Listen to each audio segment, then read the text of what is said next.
The story of the millionaire begins in a small, unremarkable town where he was born to a modest family with humble means. His mother, a single parent, worked tirelessly to provide for him. She took on multiple jobs, cleaning houses during the day and waiting tables at night, just to make ends meet.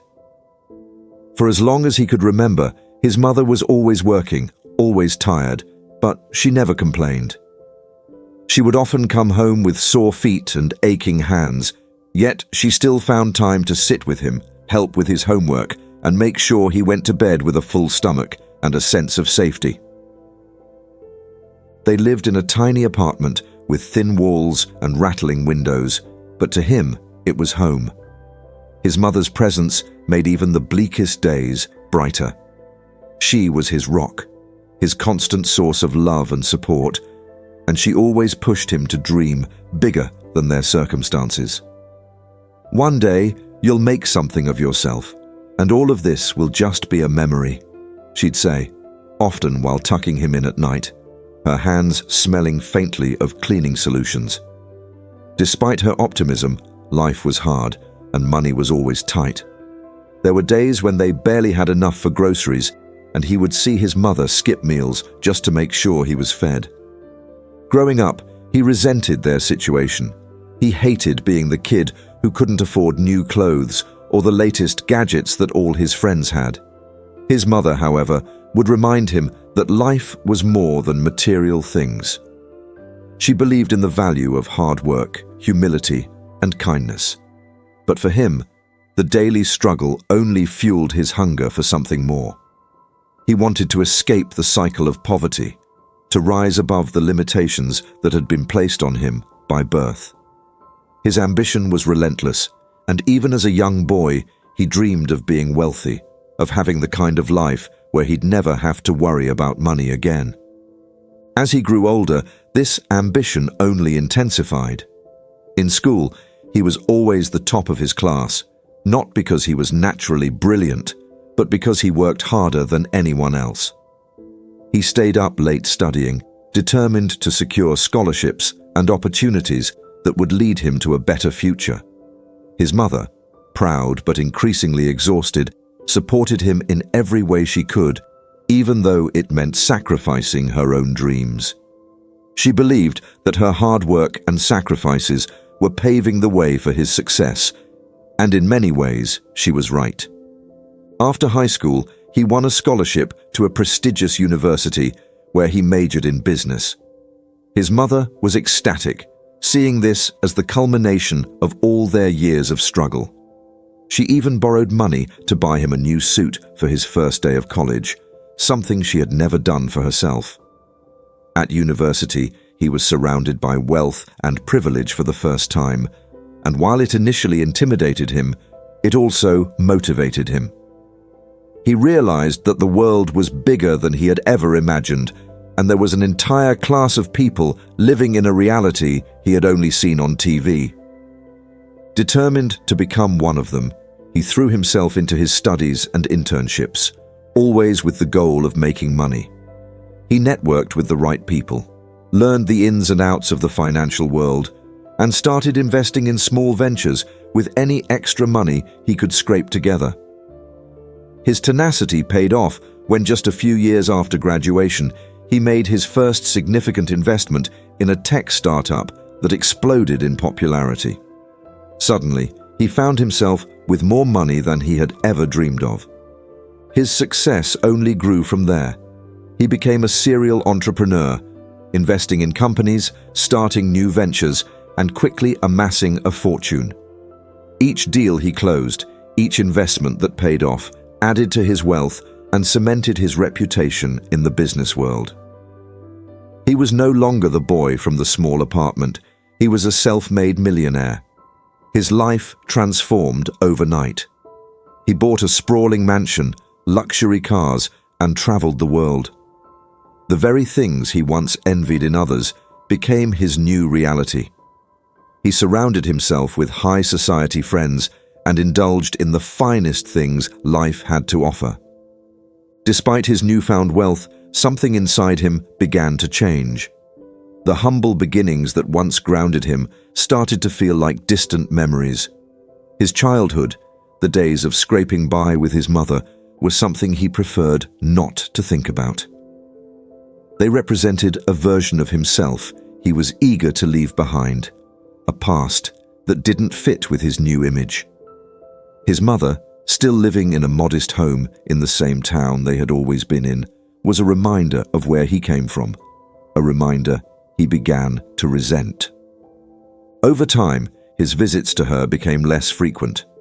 At first, he would send money to make sure she was comfortable, but even that started to feel like an obligation.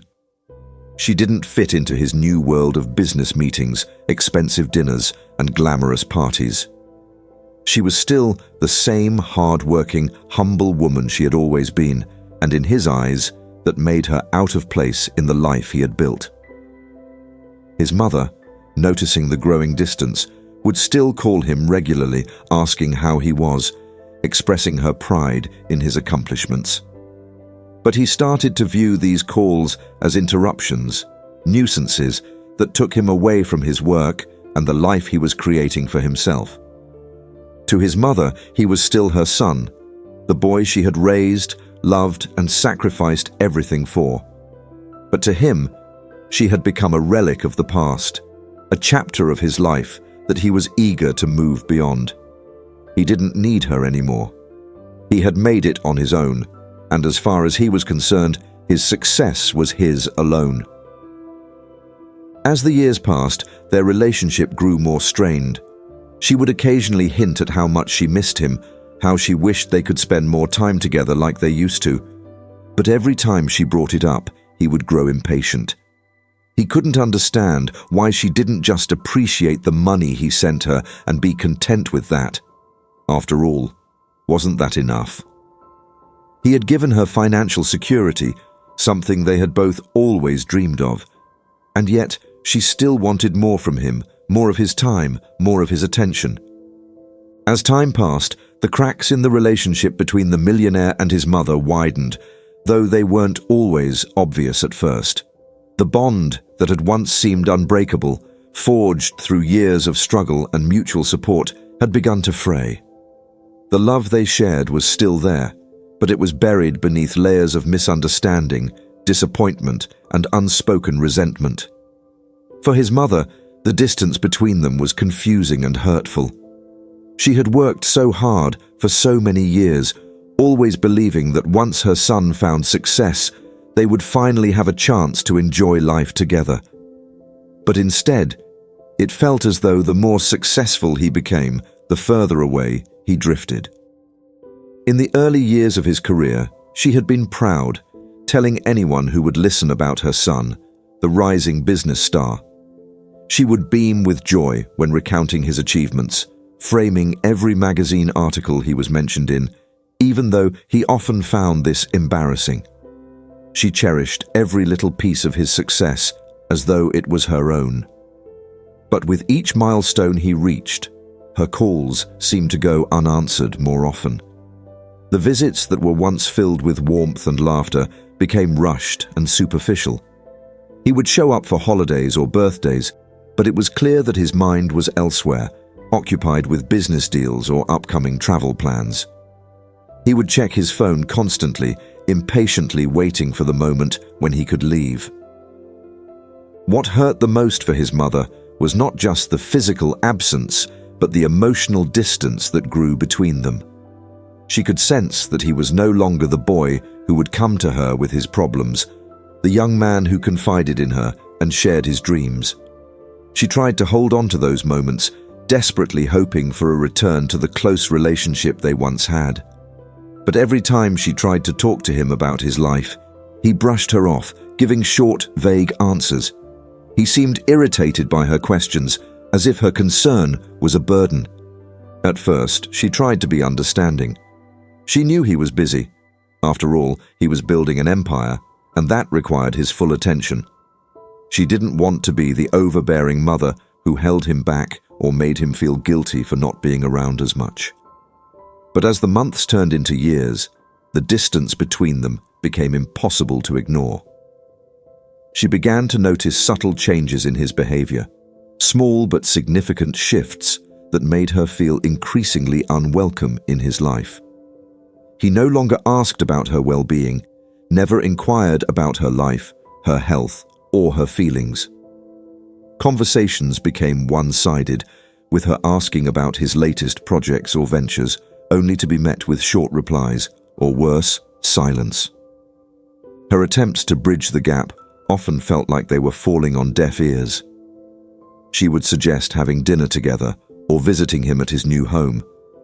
But he would always have an excuse, a business trip, an important meeting, something that couldn't be postponed.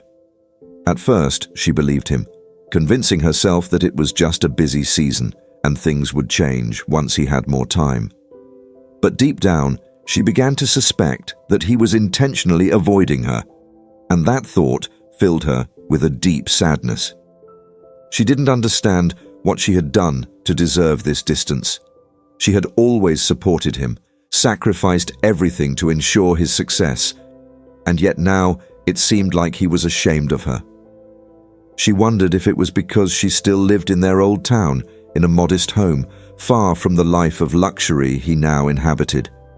Maybe she wasn't sophisticated enough for his new world, his new friends. She tried to tell herself that this was just a phase, that he would come back to her, that the bond they shared couldn't be broken by money or success. But each time she saw him, he seemed more distant, more detached.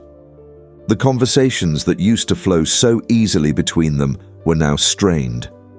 She would talk about the neighbors or something trivial in her life, but he seemed uninterested, distracted. When she asked about his life, his plans, he would give curt responses, offering little detail. It was as if he was hiding part of his world from her, as if she wasn't worthy of knowing the full picture of his success, and that hurt more than anything. She could handle him being busy, she could even understand the demands of his career, but what she couldn't understand was why he seemed to be pushing her away emotionally, why he was shutting her out of his life entirely. On his side, the millionaire had his own growing frustrations. To him, his mother's constant attempts to reconnect felt suffocating. He had worked so hard to escape the world they had come from, and now it seemed like she was trying to pull him back into it. Every time she called, every time she asked to see him, it reminded him of the past he was trying to leave behind. He didn't want to think about those years of struggle, the poverty, the shame of being the kid without enough. And while he loved his mother, her presence was a constant reminder of that life. He also resented the way she seemed to demand more of his time, his attention. Didn't she see how hard he was working? Didn't she understand that everything he was doing was not just for himself, but for her too? He had provided for her financially, given her a comfortable life, something neither of them could have imagined when he was growing up. He felt that should be enough. He didn't see why she couldn't just be content with the money, with the security he had provided. Why did she still expect him to be the same son he was before he made his fortune? These unspoken tensions continued to build, creating a silent, simmering conflict between them. He started to view his mother's calls and visits as obligations rather than moments of joy. He found himself growing irritated with her questions, her concern, and even her pride in him. He didn't want to hear about how proud she was or how much she missed him. Those words felt like chains, anchoring him to a past he had outgrown. Their interactions became colder, more transactional. When she asked for help around the house or needed something, he would send money instead of showing up himself. If she suggested spending time together, he would decline, sending her a gift in place of his presence. The emotional connection that had once defined their relationship was slowly being replaced by financial gestures, as if money could substitute for love and care. His mother, increasingly hurt by his absence, tried to confront him about it on several occasions. She would ask him directly why he seemed so distant, why he never came around anymore. But each time, he would deflect, telling her that she was overreacting, that he was just busy, that there was nothing to worry about. He told her she should be happy, that they had everything they ever wanted. He was successful, and she was taken care of. But his words rang hollow to her. What she wanted wasn't the money, wasn't the gifts, or the financial security. What she wanted was her son back, the boy who had once loved her unconditionally, who had seen her not as an inconvenience, but as his greatest supporter. The unspoken resentment on both sides festered. She felt abandoned, forgotten, as though she had been left behind in the life they once shared. He felt burdened, as though she was holding him back from fully embracing his success. Neither of them could find the words to express their feelings, and so the distance between them continued to grow, stretching their bond to its breaking point. It was only a matter of time before everything came to a head. The turning point that led to the final break between the millionaire and his mother was not a single explosive moment, but rather a slow build-up of tension, misunderstandings, and frustration. Yet, as is often the case, there was a catalyst, a specific event that brought all the simmering emotions to the surface, igniting a conflict that had been inevitable for years. It started with something seemingly small, his mother's request for help. She had been living alone for some time now, and although the house was modest, it was aging, much like her. Things around the home began to break down. Plumbing problems, leaks in the roof, and appliances that no longer worked as they should. She had been hesitant to ask for anything for a while, aware of how distant her son had become. But this time, she had no choice. The roof was leaking badly, and winter was approaching. She had tried to save money to fix it herself, but the costs were higher than expected, and even with the monthly allowance her son sent, she couldn't afford it on her own.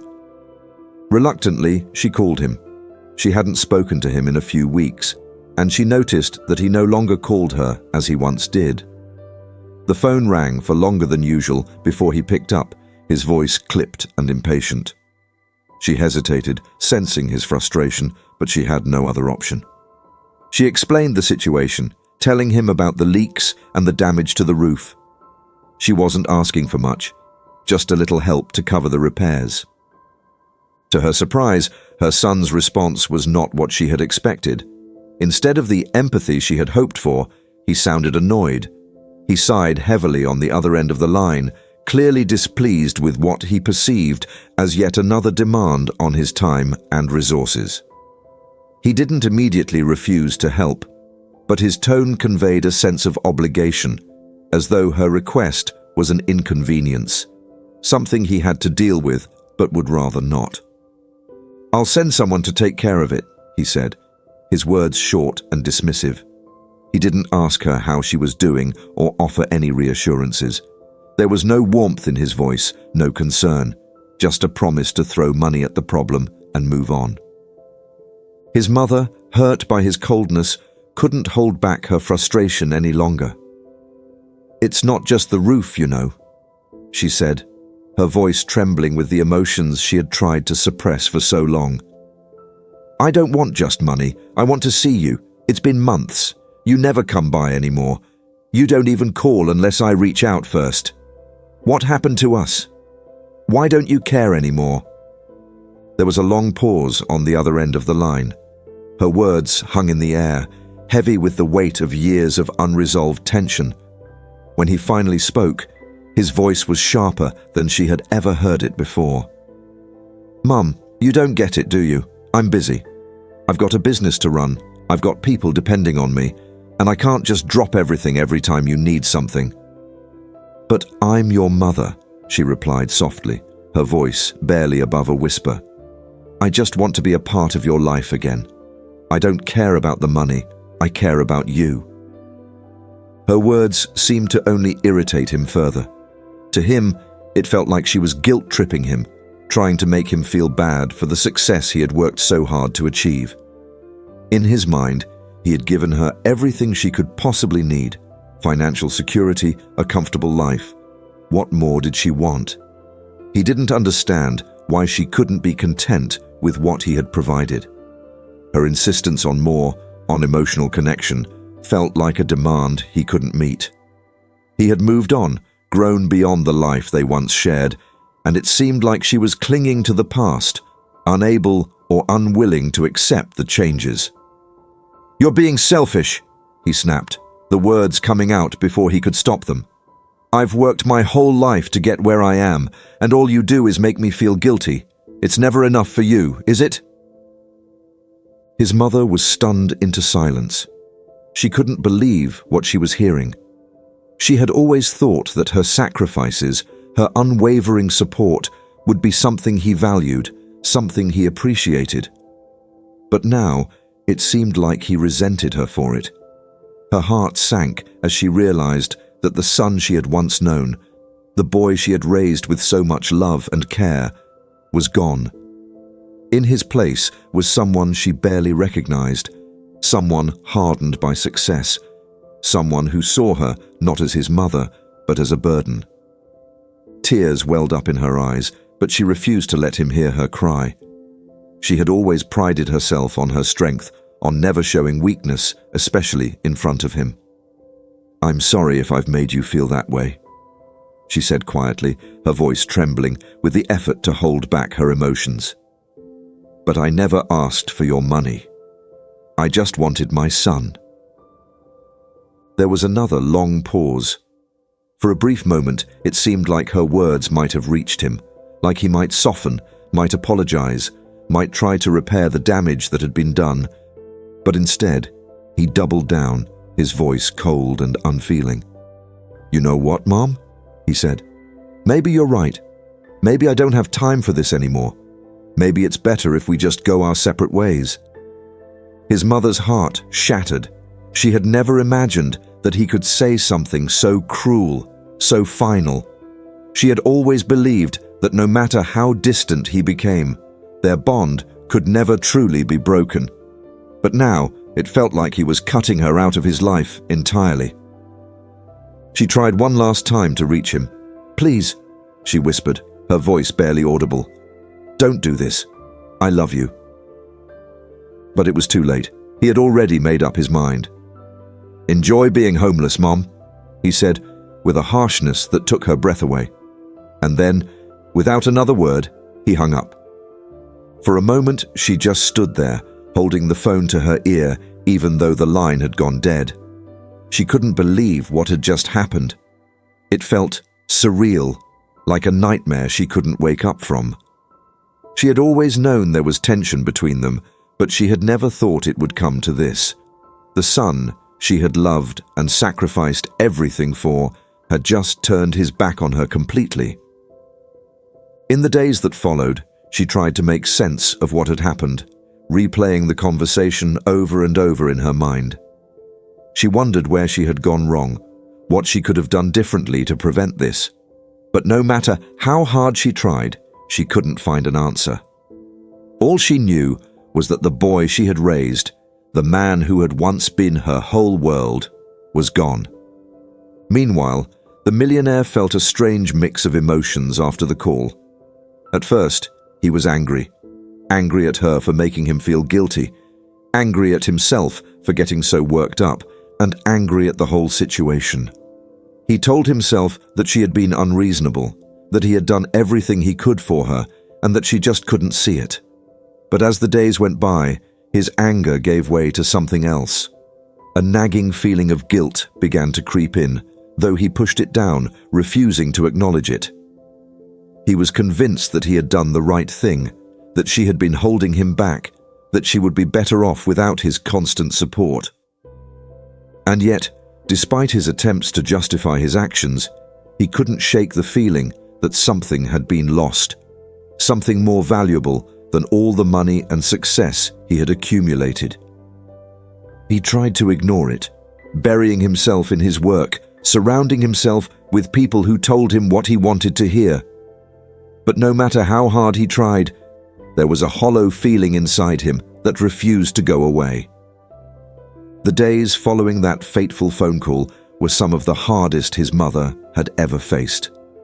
She had never imagined that her son, her pride and joy, would cast her aside so cruelly. It was as if the air had been sucked out of her life, leaving her feeling hollow and directionless. The house, once filled with memories of her son's laughter and warmth, now felt cold and empty. The walls that had seen their shared struggles, hopes and dreams now closed in on her, a reminder of everything she had lost. The roof still leaked, of course. The water dripped steadily into a bucket she had placed beneath the worst spot, a steady rhythm that mirrored the sinking feeling in her chest. She had tried calling a few repairmen, hoping that maybe she could negotiate a lower price or perhaps work out a payment plan. But each estimate was higher than the last, and with winter approaching fast, she knew the repairs couldn't wait much longer. Despite her pride, she began to consider more drastic measures, even thinking of selling the house and moving into a cheaper apartment. But the idea of leaving behind the home where she had raised her son filled her with a sadness too deep to describe. This was where she had nurtured him, where she had spent countless sleepless nights worrying about his future. It was more than just a house. It was a part of her. In her heart, she held onto a glimmer of hope that her son would come to his senses, that he would realize the mistake he had made and reach out to her, maybe apologize for the harsh words he had said. After all, they had been through so much together, survived so many hardships side by side. Surely this couldn't be the end of their relationship. But days turned into weeks, and weeks turned into months, and there was no call, no message, no sign that he even cared. She tried not to dwell on it too much, though it was impossible not to think about him constantly. Every time the phone rang, her heart would jump, hoping it was him. But it never was.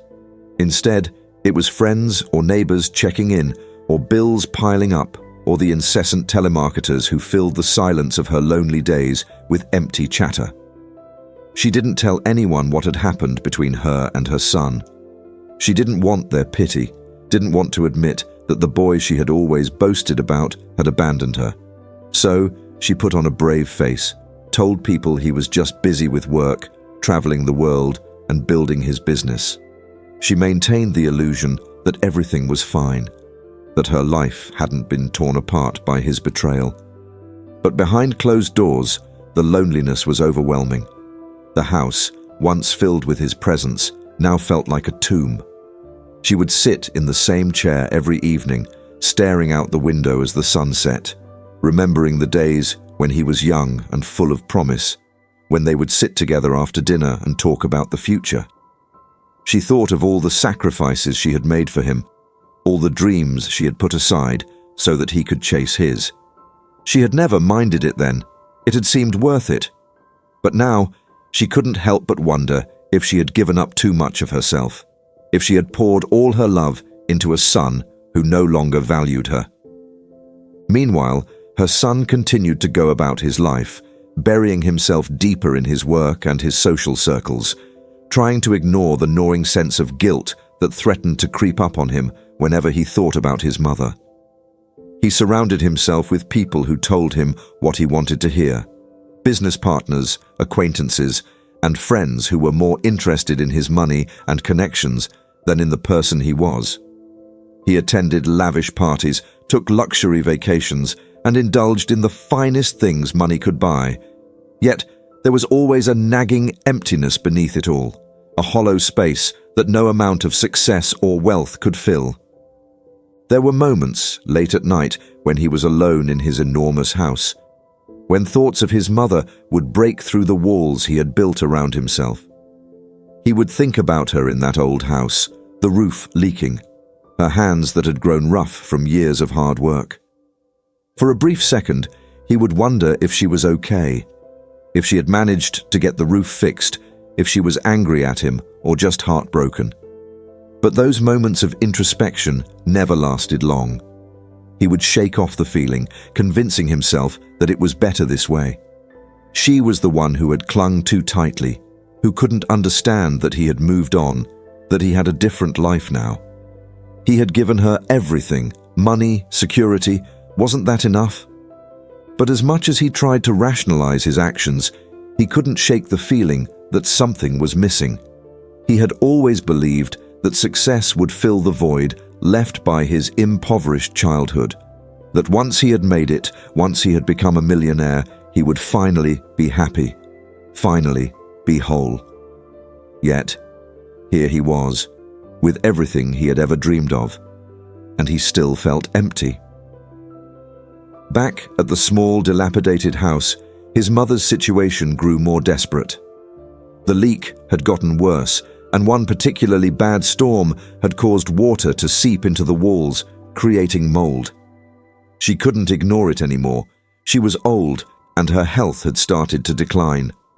The physical labor of trying to keep up with the repairs was too much for her to handle on her own, and she couldn't afford the help she needed. One evening, after a particularly hard day, she sat at her kitchen table, staring at the unpaid bills scattered across the surface, and she realized that she had no one left to turn to. Her son, the one person she had always counted on, was gone. She felt utterly abandoned. Her pride had kept her from reaching out to others, from admitting how bad things had gotten, but now she knew she couldn't hold out much longer. Her savings were nearly depleted, and the little money her son sent her monthly, which had once seemed like a blessing, now felt like an insult. Cold, impersonal, and insufficient to cover the mounting costs. She began to wonder if she might have to sell the house after all, though the thought broke her heart. Where would she go? How could she start over at her age? Her friends and neighbors had started to notice her withdrawal. She no longer joined them for their regular gatherings, no longer smiled or waved as they passed by her house. When they asked her if everything was all right, she would force a smile and tell them she was fine, but they could see the strain in her eyes, the weight she carried. Her once vibrant spirit seemed dimmed, worn down by the burden of her circumstances. Then one day, as she was cleaning up after a meal, she felt a sharp pain in her chest. She had been feeling off for weeks, tired, sluggish, and short of breath, but had chalked it up to stress and age. This time, though, the pain was different. It was deep and intense, radiating through her body, and it brought her to her knees. She tried to stand, tried to reach for the phone to call for help, but her vision blurred, and the room seemed to spin around her.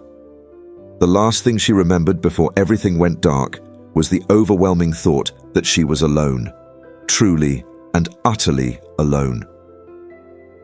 She awoke hours later in a hospital bed, hooked up to machines, the steady beeping of a heart monitor filling the room. A doctor came in, explaining that she had suffered a mild heart attack. Her condition wasn't critical, but she would need to take it easy for a while. As she lay there, weak and disoriented, she couldn't help but think of her son. He should have been there. He should have been the one sitting beside her, holding her hand, telling her everything would be all right. But he wasn't, and that realization was more painful than any physical ailment.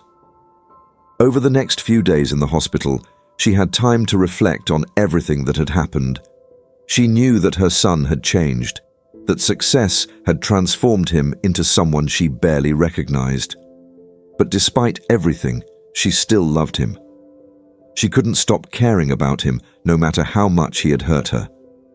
She wondered if he even knew she had been hospitalized, if he would care if he did. Would he come visit her if he knew she had been so close to death? Or would he simply see it as another burden, another obligation to avoid? The days in the hospital passed slowly, and when she was finally discharged, she returned to the same empty house, the same leaking roof, the same silence that greeted her every day.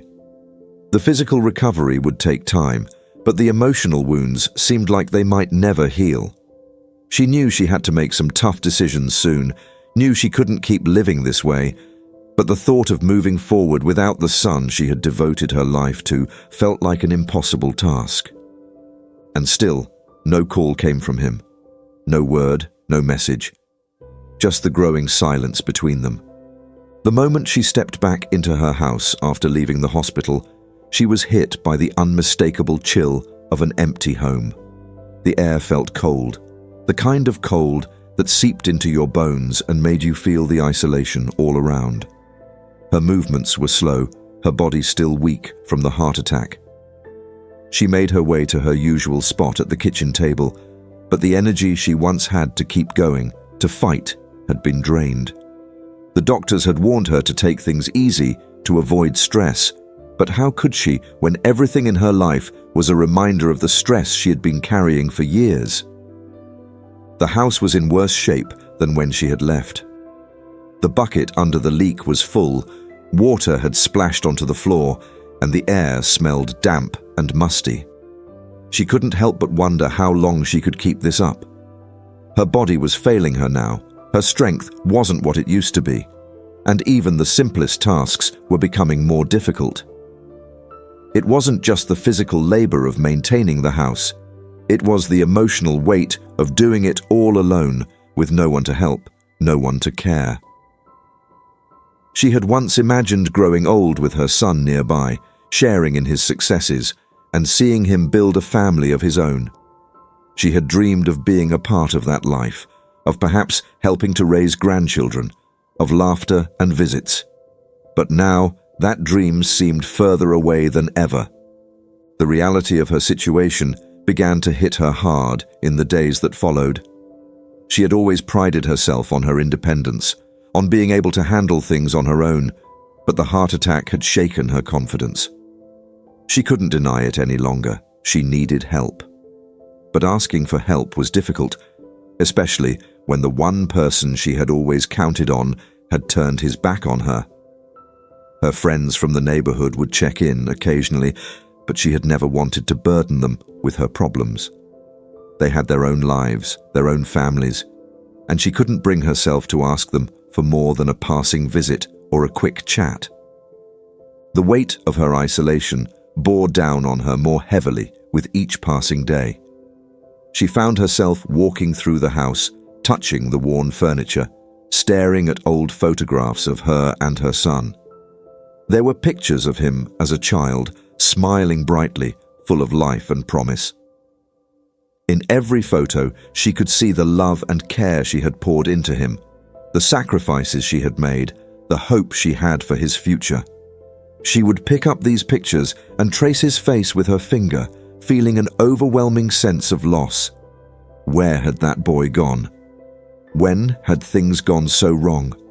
How had she ended up here, alone in a house that was falling apart, without the son she had dedicated her life to? The emotional toll took its form in sleepless nights. She would lie awake in bed, staring at the ceiling, the silence of the house almost deafening. Memories would flood her mind, memories of when things were simpler, when her son had looked up to her with love and admiration. She remembered the times they struggled together, the way they had leaned on each other for strength. Now that connection felt like a distant memory, something that had existed in another life. She couldn't understand how someone she had raised with so much love could be so cold, so indifferent to her suffering. Her health continued to decline. Though she was technically recovering from the heart attack, the stress and isolation were taking their toll. She grew weaker, not just physically, but emotionally as well.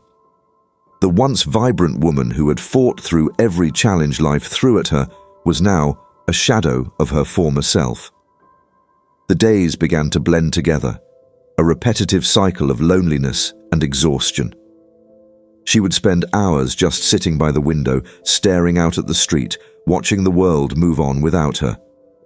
She wasn't sure what she was waiting for. Maybe she was waiting for a miracle, for her son to suddenly realize what he had done and come rushing back to make things right. But deep down, she knew that wasn't going to happen. One particularly cold night, as the wind howled outside and the leak in the roof dripped steadily, she found herself thinking about the future in a way she hadn't before. She realized that she couldn't keep living like this. The heart attack had been a warning, a reminder that time wasn't something she could take for granted anymore. If she stayed in this house, alone and struggling, she knew it would only be a matter of time before something worse happened, something she might not recover from. She had to make a decision, a hard decision that she had been avoiding for too long. She considered selling the house, though the thought of leaving it behind filled her with dread. This was the home where she had raised her son, where every corner was filled with memories of their life together. But those memories were bittersweet now, tainted by the knowledge that the son she had built her world around no longer wanted her in his life. Still, she knew that staying here was no longer an option. The repairs were too expensive, and she couldn't do the work herself. She didn't have the strength anymore, not physically and not emotionally. The idea of leaving everything behind felt like admitting defeat, like letting go of the last part of her life that connected her to her son. But what choice did she have? She couldn't stay here and watch the house fall apart around her. She couldn't keep pretending that everything was fine when it wasn't. And so, after many sleepless nights of agonizing over the decision, she finally made up her mind. She would sell the house. She would take what little money she could get from it and move into a small apartment where she could at least manage on her own. It wasn't what she had ever wanted, but it was the only option she had left. She called a real estate agent the next day, her hands shaking as she dialed the number. It felt surreal to be making such a call, to be taking steps toward leaving the home she had fought so hard to keep. The agent came by a few days later to assess the property, and the reality of her situation became even more apparent. The house was in worse shape than she had realized. The water damage from the leaking roof, the aging plumbing, the cracks in the foundation. It would take a lot of work to make the house sellable. The agent was kind, but the numbers weren't good. Even if she sold the house, it wouldn't bring in nearly as much as she had hoped. Still, it would be enough to find a small apartment, enough to survive. With the decision made, she began the heartbreaking process of packing up her life. Every box she filled was a reminder of what she was leaving behind. She packed away old photographs, keepsakes from her son's childhood, pieces of her life that had once meant everything to her. The act of packing felt like she was packing away her memories, putting them into boxes that she might never open again. It was a slow, painful process, one that she did mostly in silence, with only the sound of the wind and the occasional drip from the roof to keep her company. As she packed, she found herself thinking about the future, about what her life would look like once she left this house. She didn't have much family left, and her friends, though kind, had their own lives to worry about. The thought of spending the rest of her days in a small, lonely apartment filled her with a sense of dread, but it was a reality she had to face. There would be no more house to take care of, no more repairs to worry about. But there would also be no more connection to the life she had once known. She would be starting over, but this time she would be starting over alone. Throughout all of this, her son remained silent. He hadn't called, hadn't checked on her, hadn't even sent a message to ask how she was doing. It was as if she no longer existed in his world. And maybe, in some ways, she didn't. Maybe she was just a chapter in his life that he had closed, a part of his past that no longer fit into the successful, glamorous world he had built for himself. She tried not to think about him too much as she packed, tried to focus on the task at hand, but it was impossible. Every box she packed felt like she was packing away the hopes she had once had for their relationship, the dreams she had of being a part of his life again. When the day finally came to move out, she stood in the empty house for a long time, taking it all in. The walls were bare, the furniture gone, but the memories lingered. She could almost hear the echoes of her son's laughter from when he was a boy, the sound of their conversations late into the night. the warmth of the life they had once shared. But those days were gone now, and it was time to move on. She left the house with nothing but a few boxes and a heart full of memories, some sweet, some painful. As she drove away, she didn't look back. She couldn't. The life she had known was behind her now, and all she could do was face the uncertain future ahead. As her life entered a new chapter in a small, modest apartment, the world around her continued to move forward, though it felt like her own life had been frozen in place. The transition was more difficult than she had anticipated. The apartment, while clean and practical, was a far cry from the home she had lived in for decades. It was cramped, with none of the charm or warmth that her old house had. The walls were bare, the furniture minimal, and the neighborhood was unfamiliar. She had hoped that downsizing would make things easier, that letting go of the house and the memories it held would lift some of the emotional weight she had been carrying. But instead, it only deepened her sense of loss. Without the familiar surroundings of her home, she felt untethered, like a ship set adrift without a clear destination. She spent most of her days alone, sitting by the small window in her new living room, looking out at the unfamiliar street. The sounds of the city, sirens, traffic, people rushing by, were a constant reminder of how isolated she had become. In her old neighborhood, she had at least known her neighbors, had shared a sense of community with them, but here, in this new place, she was just another anonymous face among many. No one knew her story, no one asked how she was doing.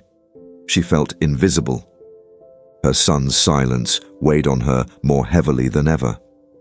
With the move, she had hoped that perhaps he might call, if only to check on how she was adjusting. But the phone remained silent, just as it had for months. Every day she would glance at it, hoping for some small sign that he still cared, that he hadn't completely forgotten her. But each day passed without any word from him, and with every passing moment, her hope faded a little more. She had always been able to forgive him, always been able to rationalize his distance as the result of his busy life, his responsibilities. But now, after everything that had happened, she couldn't find those justifications anymore. She had to face the truth. He didn't want her in his life, and that realization broke her heart all over again. She tried to keep herself busy, to fill the empty hours with something, anything, to distract herself from the loneliness. She took up knitting again, something she hadn't done in years, her fingers moving methodically through the motions. The repetitive nature of the task gave her something to focus on, but it did little to quiet the thoughts that kept swirling in her mind. She would find herself thinking about him constantly, replaying old conversations in her head, wondering what she could have done differently. Was there a moment when everything had changed, a specific point where their relationship had taken a wrong turn? She tortured herself with these questions, even though she knew the answers would never come.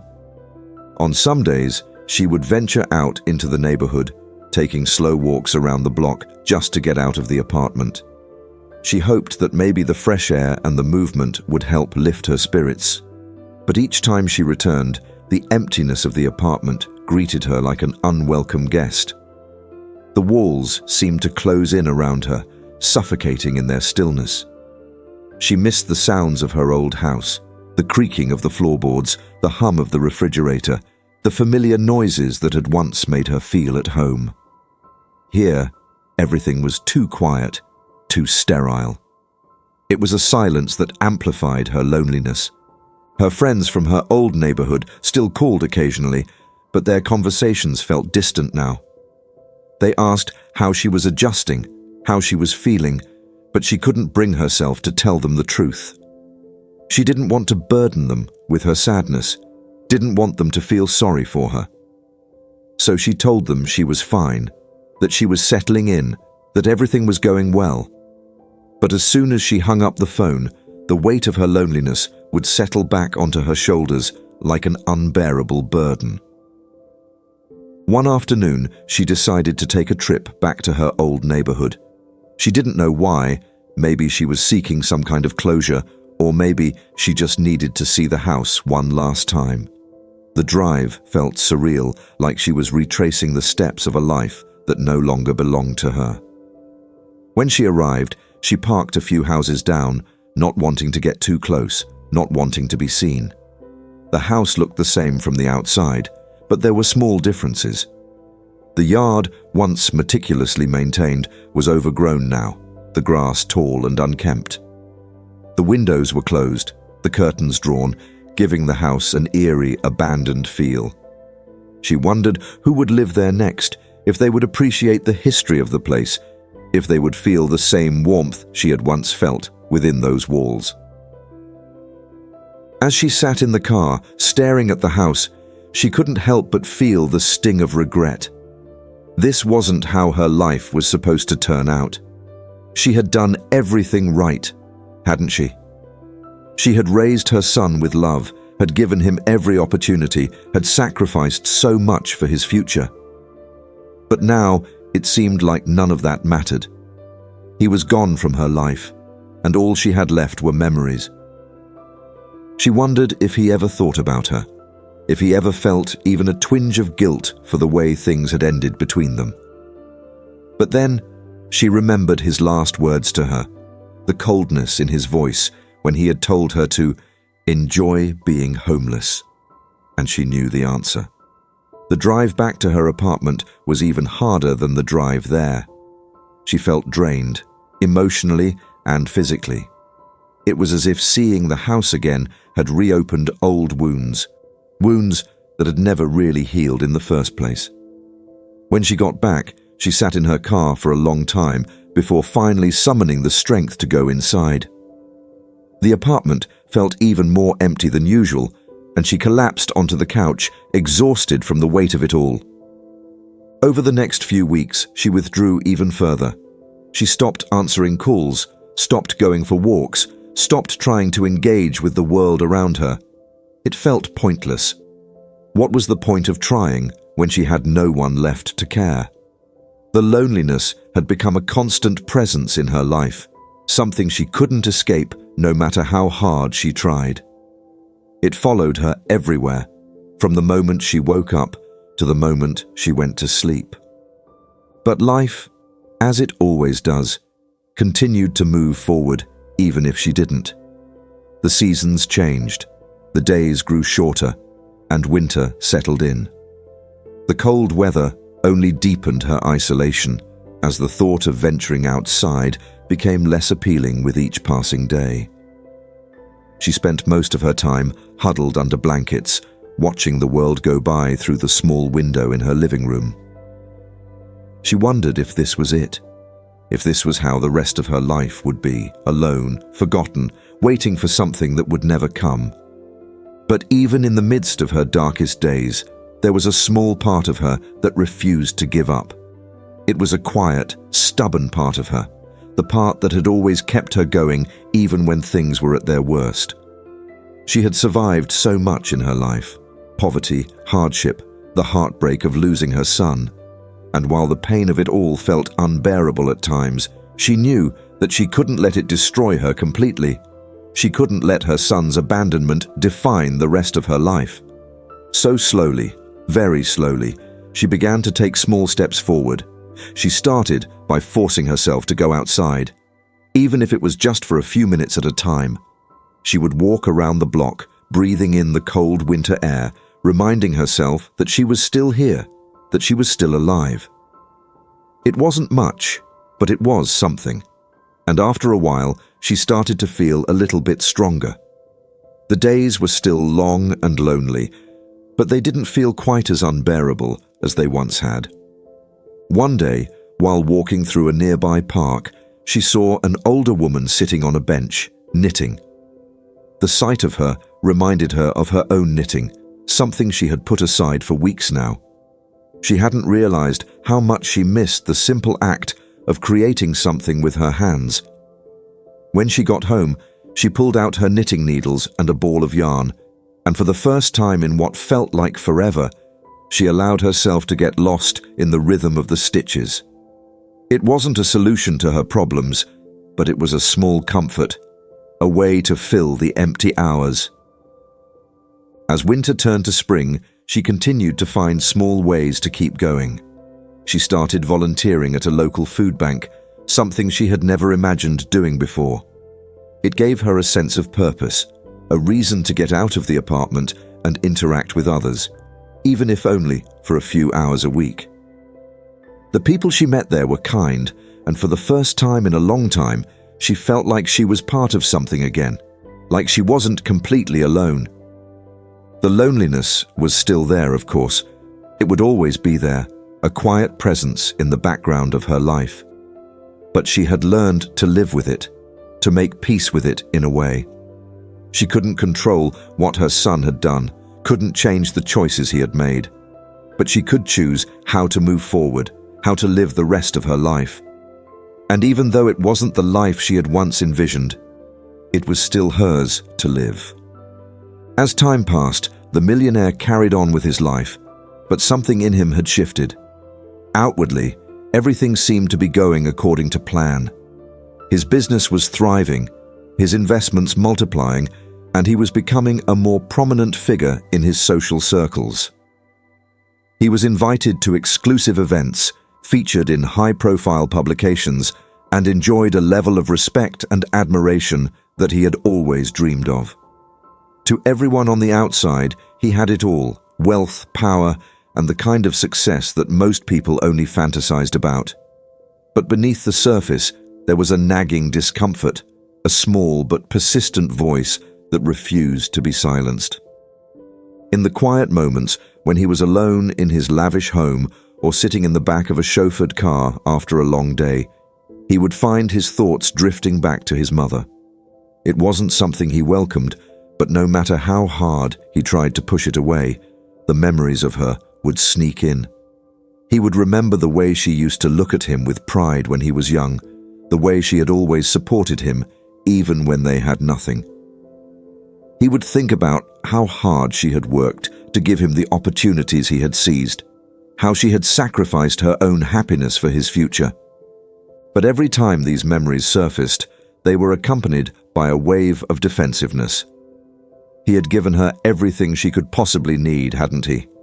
He had provided for her financially, made sure she had a comfortable life. He had done his duty as a son. Why wasn't that enough? Why did she always want more from him? More time? More attention? More of himself than he was willing to give? He would tell himself that she was the one who had clung too tightly, who had made unreasonable demands on his time and energy. And yet, despite all his rationalizations, the guilt lingered, like a shadow that followed him wherever he went. It wasn't until he saw her name in a pile of unopened mail that something inside him truly stirred. The envelope was from the real estate agent handling the sale of her house, and while it was addressed to her, it had been mistakenly sent to his office. Seeing her name there, in the sterile environment of his corporate world, felt like a punch to the gut. He hadn't thought about her house in months, hadn't even considered what might have happened to it since their last conversation. But now, holding that envelope in his hand, he realized that he had no idea where she was living or what her life looked like. For the first time in a long time, he allowed himself to wonder if she was okay. The thought was unsettling. He had spent so long convincing himself that he didn't need her, that they had grown apart naturally, that it was better this way. But now, holding that envelope, he felt a flicker of doubt. What if he had been wrong? What if she was struggling and he had turned his back on her when she needed him the most? The idea gnawed at him, though he tried to push it aside. He had his own life to worry about, his own responsibilities.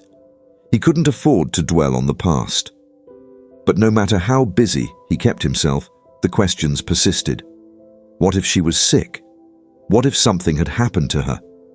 He realized, with a sudden and painful clarity, that he had no idea what her life looked like anymore. He didn't know where she lived, didn't know if she was healthy, didn't even know if she was alive. The realization hit him harder than he expected. He had spent so long convincing himself that she was fine, that she didn't need him, that he had done enough. But now, in the quiet moments when he was alone with his thoughts, he wasn't so sure. Weeks passed, and the nagging feeling only grew stronger. He found himself thinking about her more and more, wondering if she was okay, if she was happy, if she had forgiven him for the harsh words they had exchanged. He knew he could find out easily enough, one phone call, one inquiry. But every time he considered it, something held him back. Pride, perhaps, or fear of what he might discover. After all, what if she hadn't forgiven him? What if she didn't want to hear from him? The thought of being rejected by her, of being confronted with the consequences of his actions, was almost too much to bear. But the guilt was relentless. It followed him everywhere, creeping into his thoughts when he least expected it. He started to lose focus at work, his mind wandering during meetings or while reviewing important documents. His employees noticed the change in him, though they didn't say anything. How could they? He was the boss, the untouchable success story. But behind the facade of control, he was unraveling. The pressure of his work, combined with the guilt over his mother, was wearing him down in ways he hadn't anticipated. One evening, after a particularly exhausting day, he found himself scrolling through old photos on his phone, mindlessly flipping through memories of vacations, parties, and business milestones. And then, without warning, he came across a picture of his mother. It was from years ago, taken at a small family gathering before his life had become consumed by success. In the photo, she was smiling at him, her eyes full of pride and love. He hadn't seen that look in a long time, hadn't thought about what it meant. But now, as he stared at the image, he felt a pang of regret so deep it nearly took his breath away. He had been avoiding this moment for so long, pushing away the guilt and the memories because they were too painful to face. But now, sitting alone in his quiet, empty home, he couldn't avoid it any longer. He had to confront the truth. He had abandoned his mother, the one person who had always believed in him, who had stood by him through everything. And for what? For success, for money, for a life that now felt hollow in comparison to the love he had lost. That night, he lay awake, staring at the ceiling, the weight of his guilt pressing down on him. He knew he had to do something, but he didn't know where to start. How could he even begin to make amends for the damage he had caused? How could he repair a relationship that had been broken so completely? In the days that followed, he couldn't shake the image of his mother from his mind. It haunted him, a constant reminder of the choices he had made, the things he had sacrificed in the name of success. He tried to throw himself back into work, hoping that the familiar routine would drown out the guilt, but it was no use. The harder he worked, the more the thoughts of his mother seemed to consume him. Finally, one afternoon, after weeks of internal struggle, he made the decision he had been avoiding for so long. He would reach out to her. He didn't know what he would say, didn't even know if she would answer, but he knew he couldn't go on like this. He had to try, had to at least make the effort to repair the damage he had caused. It was time to stop running from the past and face it head on. He sat down at his desk, his phone in hand, and stared at the screen for what felt like an eternity. His heart raced as he scrolled through his contacts, looking for her number. It had been so long since they had spoken, so long since he had made any real effort to connect with her. Would she even want to hear from him? Or had he hurt her too deeply for things to ever be repaired? With trembling hands, he pressed the call button. The phone rang once, twice, and then went straight to voicemail. He wasn't sure whether to feel relieved or disappointed. He hesitated for a moment, unsure of what to say, and then, after taking a deep breath, left a message. He tried to keep his voice steady, but there was no hiding the emotion that crept into his words. "Mum," he began, I'm sorry. I know it's been a long time, and I know I've hurt you. I don't know if you'll want to talk to me, but I just wanted to say that I'm sorry. For everything. Please call me back. I'd really like to see you." He hung up the phone, his heart pounding in his chest. For a moment, he sat there in stunned silence, unsure of what to do next. The ball was in her court now, and all he could do was wait. Days passed, and still there was no response. Each time his phone buzzed, his heart would leap, only to sink again when it wasn't her. He had never felt so helpless, so out of control. He was used to being the one in charge, the one calling the shots. But now, with his relationship with his mother hanging in the balance, he realized that this was one thing he couldn't control. He had to accept whatever came next, whether it was reconciliation or rejection. The days dragged on after he left the voicemail, and the silence that followed was unbearable. He had never felt this helpless before. In business, he thrived on being in control, always dictating the terms and making decisions that shaped the future. But here, in this deeply personal matter, the power wasn't in his hands. His mother's response, or lack of one, would determine the outcome, and he had to sit with that uncertainty. It was a new and uncomfortable feeling for him, one that gnawed at his carefully built confidence. In the beginning, he checked his phone obsessively, hoping to see her name flash on the screen. But as the hours turned into days and the days turned into weeks, his hope began to wane. The silence grew heavier, more oppressive, until it started to feel like a verdict in itself. Maybe she wasn't going to call him back. Maybe she had listened to his message, heard his apology, and decided that it wasn't enough. Maybe she had moved on, found a way to live without him, just as he had tried to live without her. The thought that she might never forgive him settled in the pit of his stomach like a cold, hard stone. He tried to tell himself that this was what he deserved. After all, he had been the one to push her away, to hurt her so deeply. Why should she forgive him after all he had done? But knowing that didn't make it any easier to bear. The more he thought about it, the more he realized just how much he had taken her for granted. All those years she had spent working tirelessly to give him a better life. All the sacrifices she had made. He had repaid them with distance, with indifference. And when she had needed him most, when she had reached out to him not for money, but for emotional support, he had turned his back on her completely. He spent more time alone in his sprawling house, the emptiness of the rooms mirroring the emptiness he felt inside. The house, once a symbol of his success and hard-earned wealth, now felt like a gilded cage. He had everything he could ever want, yet none of it brought him the satisfaction it once had.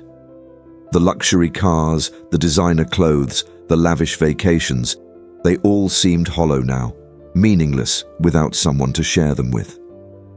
His social circle, filled with people who admired him for his status and success, no longer held the same appeal. Their conversations felt shallow, their praise empty. He had built his entire life around the pursuit of wealth, believing that it would bring him happiness. But now, he wasn't so sure. He tried to bury himself in work, hoping that the familiar routine would distract him from the growing ache in his chest. But even his work began to suffer. He found it hard to concentrate during meetings, his mind drifting to thoughts of his mother, wondering where she was, how she was doing, and if she was even thinking about him. His business partners and employees noticed the change in him. The once sharp, decisive leader had become distant, distracted. Whispers started to circulate in the office. but no one dared to confront him directly. He was, after all, still the boss, still the man who had built this empire from the ground up. But even he knew that something was unraveling within him, something he couldn't ignore for much longer. One evening, after another long, restless day at the office, he found himself standing in his living room, staring at the framed pictures on the mantel. Most of them were professional photographs, glossy images of him at various award ceremonies, business conferences, and charity galas. They were pictures that showcased his success, images meant to remind him of how far he had come. But none of them felt real to him anymore. They were just facades, carefully curated snapshots of a life that had become increasingly disconnected from the things that truly mattered.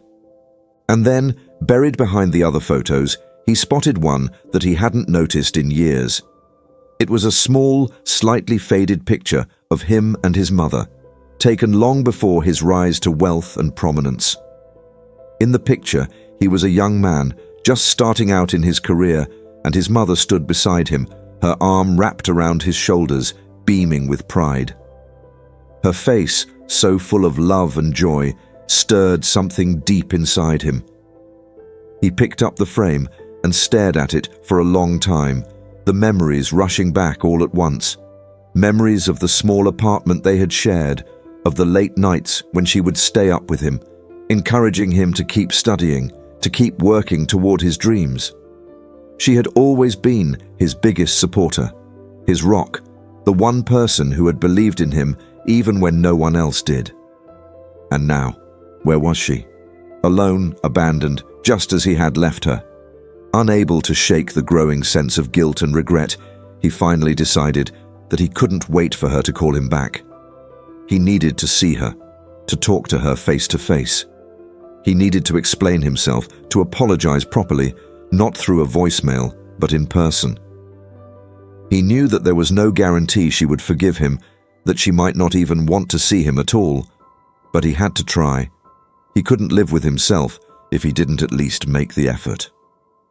He made a few calls, tracing her whereabouts through mutual contacts and old neighbors from the community where she had lived. It didn't take long for him to find out where she had moved after selling the house. The news that she had sold their family home filled him with a fresh wave of guilt. He hadn't been there to help her through that, hadn't even known it was happening. What kind of son was he, to let his mother go through such a life-altering event without so much as a phone call? But there was no time to dwell on that now.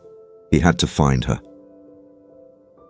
The next day, he drove out to the address he had been given. It wasn't far, but the drive felt interminable, his mind racing with a mix of anxiety and anticipation. What would he say to her? What if she didn't want to see him? What if she had moved on, built a new life without him, and had no interest in letting him back in? He tried to prepare himself for every possible outcome, but the uncertainty gnawed at him. When he finally arrived at the modest apartment building where she now lived, his heart was pounding in his chest. It was a far cry from the house they had shared, the home where he had grown up, but it was clean and well kept. He stood outside the door for a long time, gathering the courage to knock. His hand hovered over the door for what felt like an eternity, as a flood of emotions washed over him: regret, fear, longing. He wasn't sure what he was expecting, but he knew this moment would change everything, one way or another. Finally, he knocked. The seconds that followed felt like hours. He could hear movement inside, the soft shuffle of footsteps approaching the door. His heart raced even faster, his palms sweating as he waited. And then the door opened. There she stood, his mother, looking older and more frail than he remembered. She had lost weight, and her hair had grayed significantly, but her eyes, though weary, still held the same warmth and kindness that he had always known. For a moment, they simply stared at each other, neither of them knowing what to say. He saw the surprise in her eyes, but also something else, something he couldn't quite place. Was it hurt? Relief? He He wasn't sure. "Mom," he finally said, his voice barely above a whisper. "I'm sorry." The words felt inadequate, small compared to the weight of everything that had happened, but they were all he could manage. His mother didn't say anything at first. She just stood there, studying him, as if trying to decide whether to let him in, not just into the apartment, but into her life again. For a long, agonizing moment, it felt like the entire world had stopped, like everything hinged on what would happen next. They stood there, frozen in that moment of uncertainty, neither knowing what to do or say next. His mother's eyes were filled with emotion, but they were guarded, as if she didn't quite believe that he was standing in front of her. After everything that had happened, after the months of silence and hurt, the sight of her son at her doorstep felt surreal. She had imagined this moment so many times, wondered if he would ever reach out. But she had long stopped hoping. The pain of waiting for something that never came had worn her down, and she had resigned herself to the idea that their relationship might never heal. Now, here he was, and the years of pain, the loneliness, and the anger mixed with the love that had never truly left her heart. For a long time, she had convinced herself that she didn't need him anymore, that she could survive on her own, but seeing him in person stirred up all the old emotions she had tried so hard to bury. His mother's silence stretched out, and the longer it went on, the more uncertain he became. He had rehearsed what he might say, had tried to prepare himself for this moment, but now that it was here, all his words seemed to fail him. His throat tightened, and his heart pounded in his chest. He could feel the weight of her gaze on him, and he realized that she had every right to be angry, every right to close the door and turn him away. He had hurt her deeply, and there was no undoing the damage he had caused. He swallowed hard, struggling to find his voice. "I've been a terrible son." It wasn't enough. He knew that. But it was the truth, and it was all he could manage in the moment. He wanted to explain, to tell her how much he regretted everything, how much he had thought about her, but the words were tangled up in the guilt and shame he felt. His chest tightened with the weight of all that he had left unsaid for so long. His mother's eyes softened slightly, but her expression remained unreadable. She stepped back, opening the door a little wider, silently inviting him inside. He hesitated for a moment, unsure if he was welcome, but then he stepped over the threshold, the familiar scent of her home, a mix of old wood, fabric softener, and faint traces of her cooking, filling his senses. The apartment was small and simple, a stark contrast to the life of luxury he had become accustomed to, but it felt warmer, more real than anything in his world. They stood in the small living room, neither of them knowing how to begin. The silence between them was heavy, filled with all the things they hadn't said to each other over the years. He glanced around the room, taking in the small details, the worn-out chair she must have spent hours in, the knitting basket by the window, the simple decor that spoke of a life lived without excess.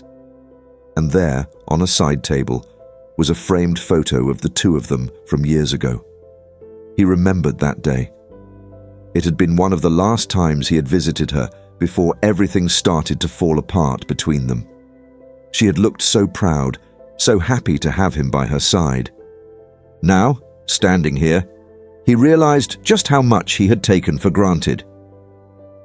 His mother sat down in the old armchair, her movements slower than he remembered.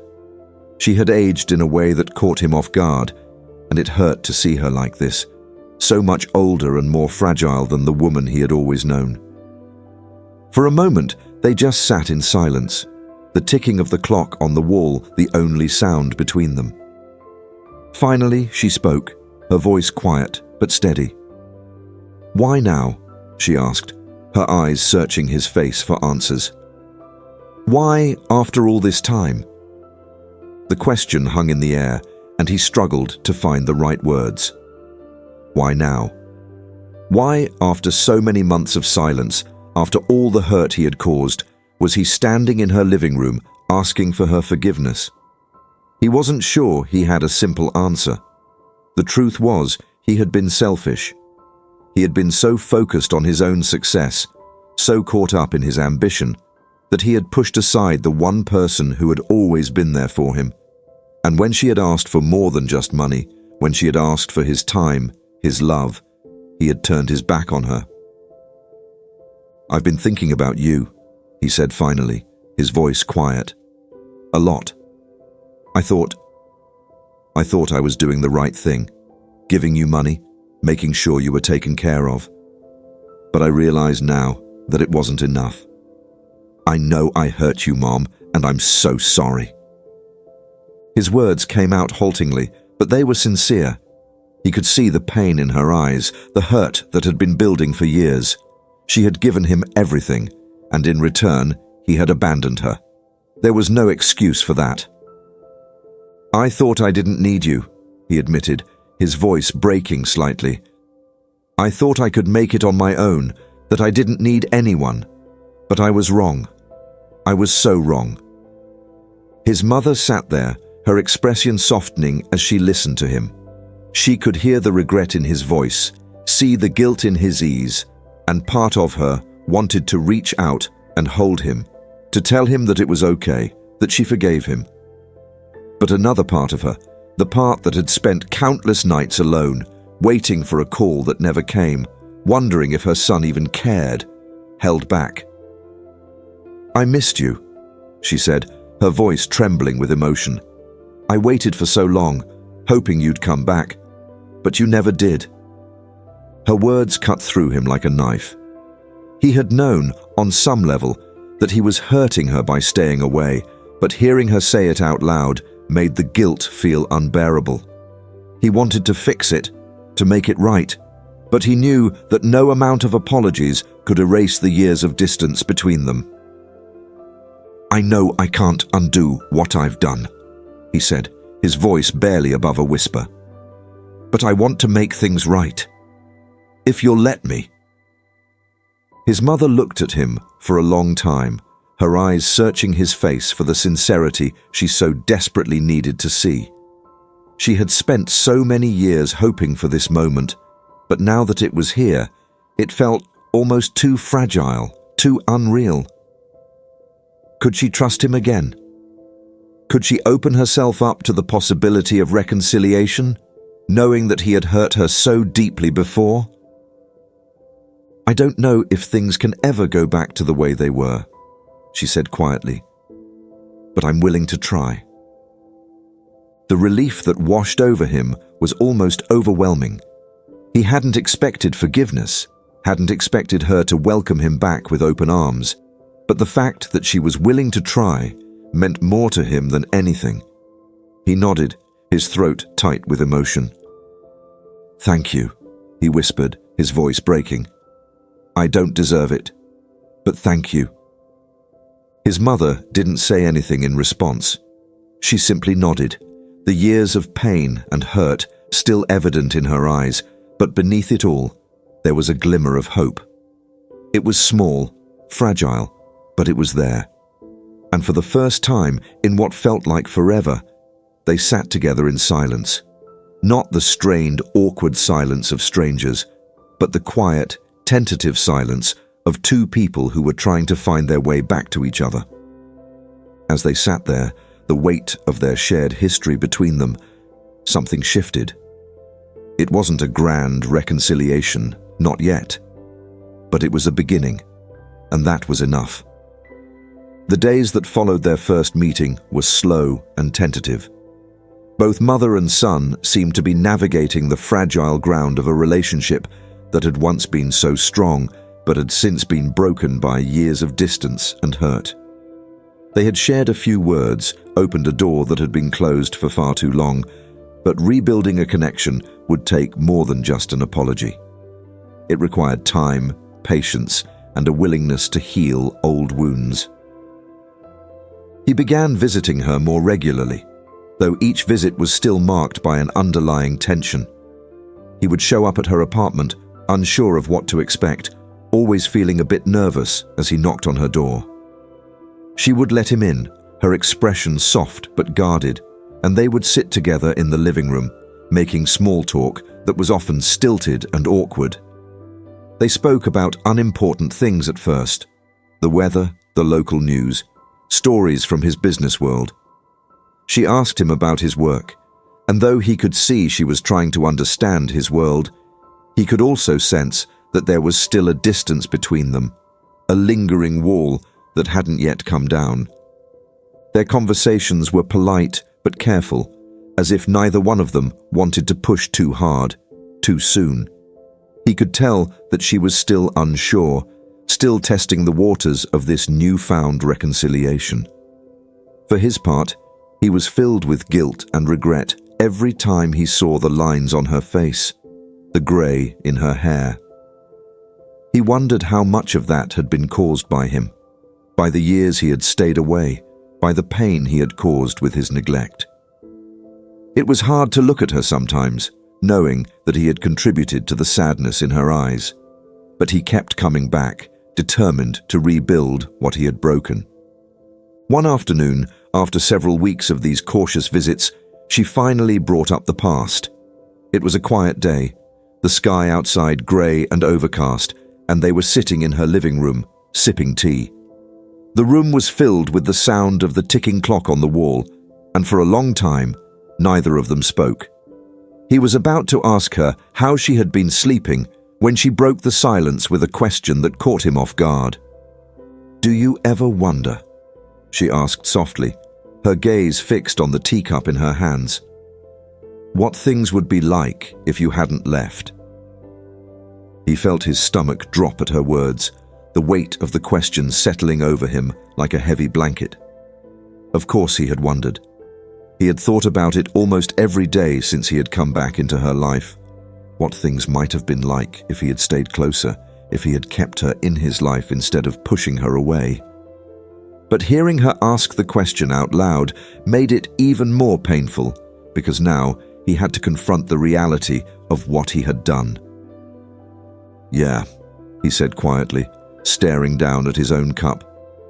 "I wonder about it a lot." She nodded, still looking at her tea, her expression unreadable. "I always thought that once you became successful, once you had everything you'd ever wanted, we'd get closer, that you'd have more time for me. But it felt like the more successful you became, the further away you drifted." He swallowed hard, her words cutting deep. She wasn't accusing him, not exactly, but the sadness in her voice was unmistakable. She had never wanted his money or his success. She had just wanted him. And instead of being there for her, he had let his ambition drive a wedge between them, believing that financial security was all she needed. "I thought I was doing the right thing," he said, his voice barely above a whisper. "I thought if I gave you everything you needed, I could make up for everything else. But I was wrong." She finally looked up at him, her eyes soft but filled with a deep sadness. "I didn't need your money. I needed my son." The room felt impossibly still, the weight of her words settling over both of them like a blanket of regret. He didn't know what to say, how to fix what he had broken. She had loved him unconditionally, had been there for him through everything, and he had repaid that love with distance and indifference. How could he ever make up for that? "I'm so sorry," he whispered, his voice thick with emotion. "I don't know how to tell you how much I regret what I did. I thought I was giving you what you needed, but I was just running away. I didn't want to face how much I was hurting you."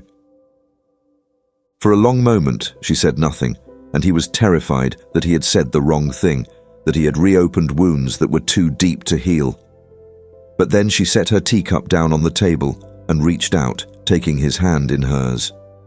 Her fingers were thin and fragile, but her grip was steady, and the warmth of her touch sent a wave of relief through him.